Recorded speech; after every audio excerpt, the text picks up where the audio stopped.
જય જવાન જય કિસાન. તો જો સવારમાં આપણે ખેતરે આવ્યા હતા, તો તમને ખેતરનો લુક બતાવો તો જોઈ શકો છો. આટલામાં આપણે ઝાર વાવેલી છે અને આપણે ખેતી કરી છે એ પણ બતાવીએ.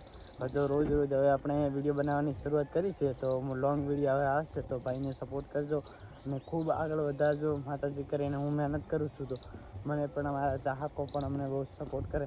તો તમને બતાવો કે કઈ આપણે ખેતી કરી છે. જો આપણે આટલામાં લાયલોન ગવારની ખેતી કરી છે, એ પાહન ગવાર છે. આની અંદર આપણે પિનલ સીડના ચોળાની ખેતી છે. જો બતાવો ફરીથી તમને કને જઈને તમને માહિતી પડે કે પિનલ સીડના ચોળા કેવા છે. તો આપણે પિનલ સીડના ચોળાને પાહન પણ કર્યા છે. અત્યારે કેનાલો બંધ છે એટલે બધી શાકભાજી ધીમું છે, એટલે આપણે બોરના પાણી વાળી અને બધી શાકભાજી કરી છે. તો તમને કમ્પ્લીટ બતાવજો. આ પિનલ સીડના ચોળા છે અને જો આટલામાં આપણે ગણો આટલામાં આપણે ખેતી કરેલી છે. જો આટલામાં આપણે તાંદેલા જેવી ખેતી કરેલી છે. તાંદેલો હવે થોડો આ તડકાના લીધે બળવાની પણ શરૂઆત થઈ ગઈ.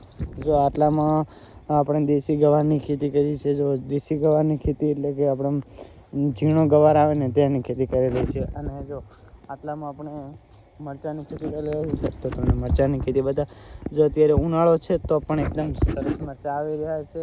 અને આપણે શેઠ શિયાળાની ઋતુ આપણે ચોમાસાની ઋતુમાં મરચાં આવ્યા હતા. આજે ઉનાળો છે પણ તો પણ મરચાં આવી રહ્યા છે, એટલે આપણે ડબલ ખેતી થઈ છે. તો તમે જોઈ શકો છો એવા ને મરચાં આવી રહ્યા. હવે થોડા ઉંમર થઈ છે મરચાંની, એટલે મરચાં થોડા ડીમ પડ્યા છે. જો આટલામાં આપણે કામ કરવાનું શરૂઆત કર્યું છે. જો આપણે હવે રેંગણી આવી ગઈ છે, રેંગણી ઉખાડવાની શરૂઆત કરી છે. હા, ભડી કોદાળી અને સવારમાં પછી જો શાકભાજી વીણવાની બાકી છે, એટલે હવે શાકભાજી વીણશે પછી તમને બતાવીશ કે કેવું આપણે કામ કરીએ.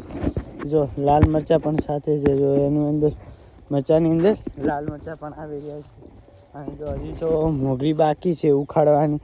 ઉખાડી તો નાખી છે, પરંતુ એને આમાંથી બીજ કાઢવાના બાકી છે. અને જો આટલામાં આપણે મરચાં કરેલા છે, તમને બતાવું કે કેવા મરચાં કરેલા છે. અને જો આપણે શાકભાજી વીણવા સવારમાં ખેતરે આવ્યા, તો તમને બતાવ કે શું વીણવાનું છે. તો પહેલી તો આપણે ચોળા વીણવાની છે. એકદમ ઝૂમ કરીને બતાવો એટલે તમને માહિતી પડશે કે કેવી ચોળા છે. તો આપણે ચોળા વીણવાની છે. તો હું તમને ચોળા વીણી અને પાછા મળીએ.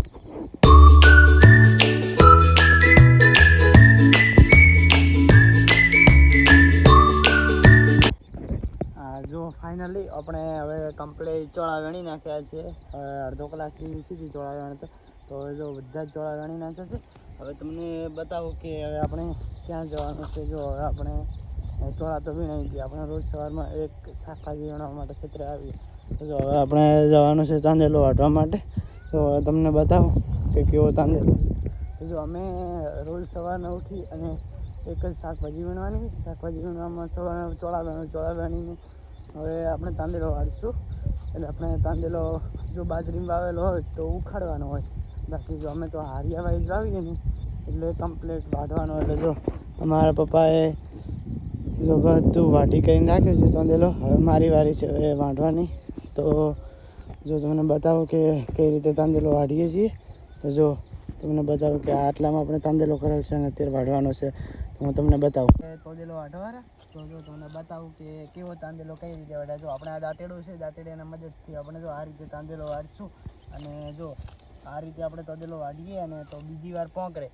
જો આ 20 આના 20 રૂપિયાનો 500 અને કિલોના 40 રૂપિયા. તો કેલ્ક્યુલેટર કરજો. રોજનો આપણે 20 ગણો ને 20 કિલા જેટલો રોજનો તાંદેલો ઉખાડીએ છીએ. અને જો આ રીતે આપણે વાઢીએ. હવે તમને હું વાઢીને બતાડું કે ક્યારે આપણે કેટલો તાંદેલો વાઢ્યો. અને હવે આપણે તાંદેલો વાઢીને મળીએ.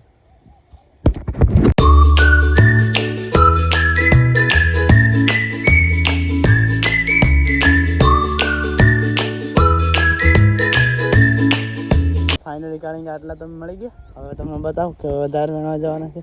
તો ફાઇનલી બસ કાળીંગા વીણી અને પછી મળીએ.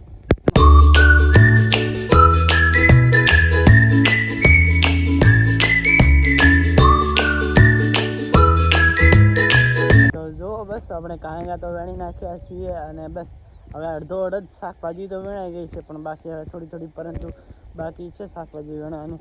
પણ હવે એ બ્લોગમાં નથી લેતો, કેમ કે બ્લોગ હવે બહુ મોટો થાય રહ્યો. એટલે હવે પહેલો બ્લોગ છે, એટલે મને હજી કેમેરો પકડતા પણ નથી આવડતું, અને બહુ શરૂઆત કરી છે માતાજીની કૃપાથી. તો કેવો બ્લોગ લાગ્યો કહેતા રહેજો, અને જો બ્લોગ સારો લાગ્યો હોય તો એક કોમેન્ટ કરજો, અને એક લાઈક કરજો, અને સબસ્ક્રાઈબ કરજો.